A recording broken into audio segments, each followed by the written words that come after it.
Na unidade 4 do nosso plano de curso, nós vamos ver a construção do projeto de pesquisa, sua estrutura, a redação do texto do projeto, isso numa carga horária também de 15 horas aulas.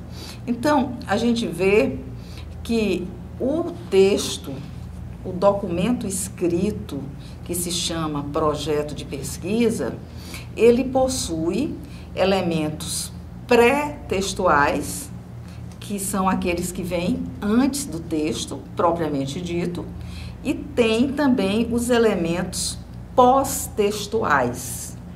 Então, são os elementos que vêm após o texto do projeto.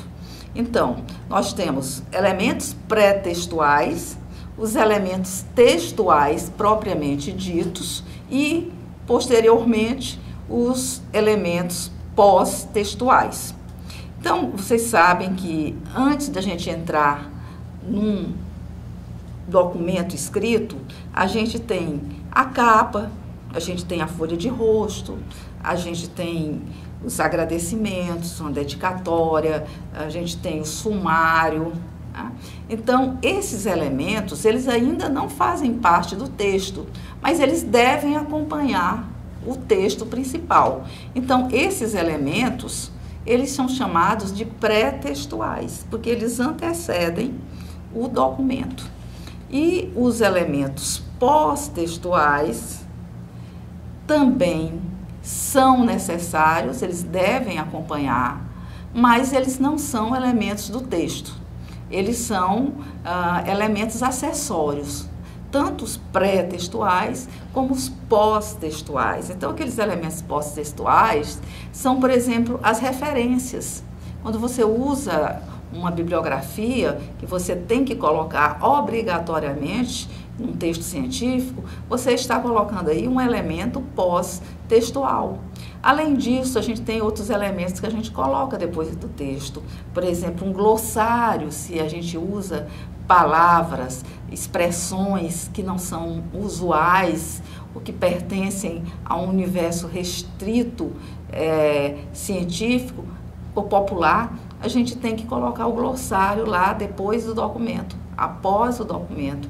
A gente pode usar também anexos, às vezes a gente tem que colocar fotos, mapas, quadros, tabelas. Então, esses elementos que não são do texto, mas eles acompanham o texto, eles são pós-textuais. Dependendo do tipo de pesquisa que nós estamos realizando, nós podemos ou não precisar usar esses elementos pós-textuais. Bom, além disso, a gente tem que cuidar também dos aspectos gráficos e materiais do texto do projeto de pesquisa.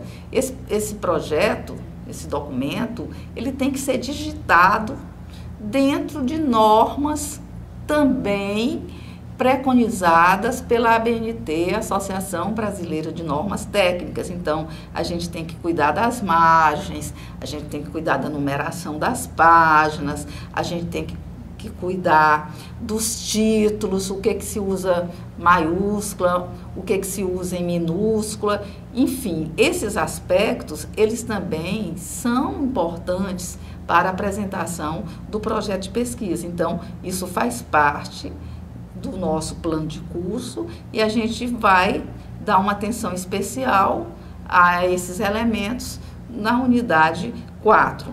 Além disso, nós vamos ver ainda as diretrizes para a elaboração dos projetos de pesquisa, quais são os procedimentos de produção de cada elemento que constitui o projeto. Então, a gente vai ver que um projeto tem um tema, tem um problema, tem objetivos, tem uma justificativa, um referencial teórico, uma metodologia, um cronograma, as referências, enfim, todos esses elementos, nós vamos ver que existem diretrizes para a elaboração de cada um deles e o nosso projeto deve obedecer a essas diretrizes para que ele seja, de fato, um documento, um texto científico.